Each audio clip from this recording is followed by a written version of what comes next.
Indonesia sepakat tinggalkan dolar Amerika, langsung jadi sahabat Rusia.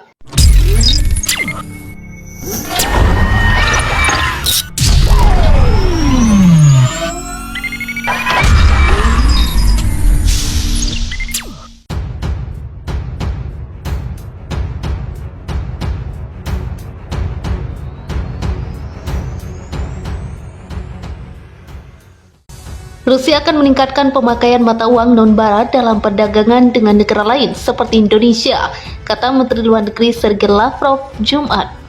Lavrov mengunjungi Indonesia untuk mencari dukungan dari negara yang telah lama dianggap sebagai sekutu Rusia itu. Kunjungannya dilakukan sehari setelah AS menekan Indonesia untuk tidak mengganggu sistem keuangan berbasis dolar dan sanksi yang dijatuhkan kepada Rusia atas invasinya di Ukraina. Lavrov memuji Indonesia sebagai sahabat yang tidak memandang dari satu sisi atas perang di Ukraina. Indonesia dan China adalah dua negara besar yang tidak mengutuk invasi Rusia. Setelah Lavrov mengunjungi China pekan ini, Beijing mengatakan pihaknya lebih bertekad untuk memperluas hubungan dengan Rusia. Kita bersahabat, kata Lavrov dalam jumpa pers usai bertemu dengan Menlu Indonesia Retno Marsudi.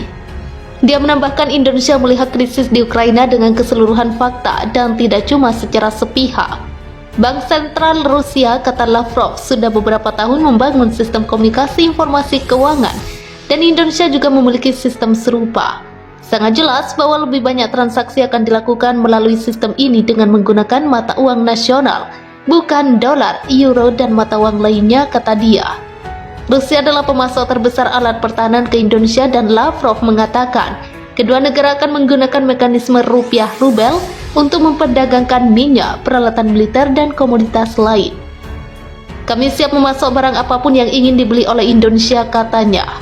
Saya yakin ada cara untuk melewati hambatan artifisial dari sanksi unilateral yang dibuat oleh Barat. Hal ini juga terkait dengan kerjasama di bidang teknik militer, kata Lavrov menambahkan. Dia juga mengatakan ada sejumlah kemajuan dalam perundingan dengan Ukraina. Status non-nuklir, non-blok, netral itulah yang kini diakui sebagai kebutuhan mutlak, katanya. Lavrov mengatakan Rusia terbuka bagi Indonesia untuk memediasi Ukraina dan Rusia, tapi dia mengaku belum mendengar usulan itu. Sementara Retno Marsudi mengatakan Indonesia mendukung penyelesaian damai bagi konflik tersebut. Retno menekankan pentingnya penghentian kekerasan dan pertempuran, kata Kementerian Luar Negeri Indonesia dalam pernyataan. Perbedaan dan perseteruan harus diselesaikan melalui dialog dan diplomasi dan penghormatan pada hukum internasional, piagam PBB, kedaulatan dan kesatuan teritorial negara-negara. Indonesia telah membeli jutaan barel minyak mentah dari Rusia dengan potongan harga sejak perang meletus, menyebut pembelian itu demi kepentingan rakyatnya seperti yang dilakukan negara-negara Eropa. Menteri Keuangan Sri Mulyani Indrawati mengatakan Indonesia akan terus membeli minyak Rusia dengan potongan harga. Saya akan mendahulukan kepentingan nasional negara saya dan saya akan mendahulukan keamanan energinya, kata dia. Kenapa saya tidak membelinya? Saya perlu itu untuk masyarakat saya. Indonesia juga memiliki kontrak untuk membeli minyak bunga matahari dari Rusia dengan harga tertinggi dalam sejarah setelah pasokan dari Ukraina terhenti. Wakil Penasihat Keamanan Nasional untuk Ekonomi Internasional AS, Dalip Singh, mengatakan Washington tidak akan membatasi impor energi Indonesia dari Rusia, tapi tak ingin melihat akselerasi yang cepat dalam pembeliannya. PM Boris Johnson juga mengatakan pada Kamis bahwa Inggris menghormati keputusan Indonesia untuk membeli minyak Rusia dengan harga diskon, seraya menjelaskan sanksi keras pada Rusia di sektor pelabuhan, emas, dan energi. Rusia dan Indonesia menyepakati pengalihan pembayaran gas alam dengan rubel. Rusia menghindari transaksi dengan dolar Amerika Serikat karena dianggap mata uang beracun. Selain untuk pembelian gas alam, rubel juga akan digunakan sebagai bagian dari memperdalam hubungan perdagangan antara kedua negara. Demikian dalam sebuah pengumuman pemerintah Indonesia pada Kamis, Rusia menyebut mata uang itu beracun karena sanksi Barat mempersulit transaksi. Ini juga membantu Indonesia melindungi cadangan mata uang yang semakin menipis. Pekan lalu Presiden Indonesia Jokowi menegaskan bahwa Jakarta akan mulai membayar beberapa impor gas alam dari Rusia dalam rubel setelah beberapa jam pembicaraan dengan timpalannya dari Rusia Vladimir Putin di Sochi. Kedua negara juga menandatangani peta jalan untuk kerjasama ekonomi yang membayangkan membawa omset perdagangan bilateral menjadi 100 miliar dolar AS per tahun. Presiden juga membahas berbagai masalah termasuk perang Ukraina. Kesepakatan itu terjadi di tengah sanksi Barat yang belum pernah terjadi sebelumnya terhadap Rusia atas operasi militernya di Ukraina.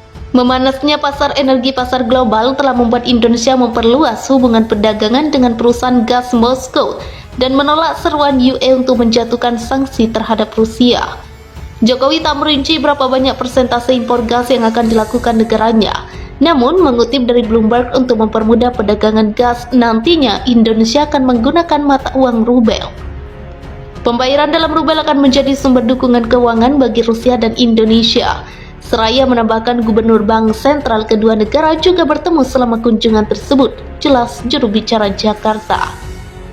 Dengan meningkatkan produksi gas dalam negeri di tengah memanasnya harga energi pasar global, saat ini inflasi tahunan Indonesia meroket hampir 80%, meningkat drastis apabila dibandingkan dengan jumlah tahun lalu.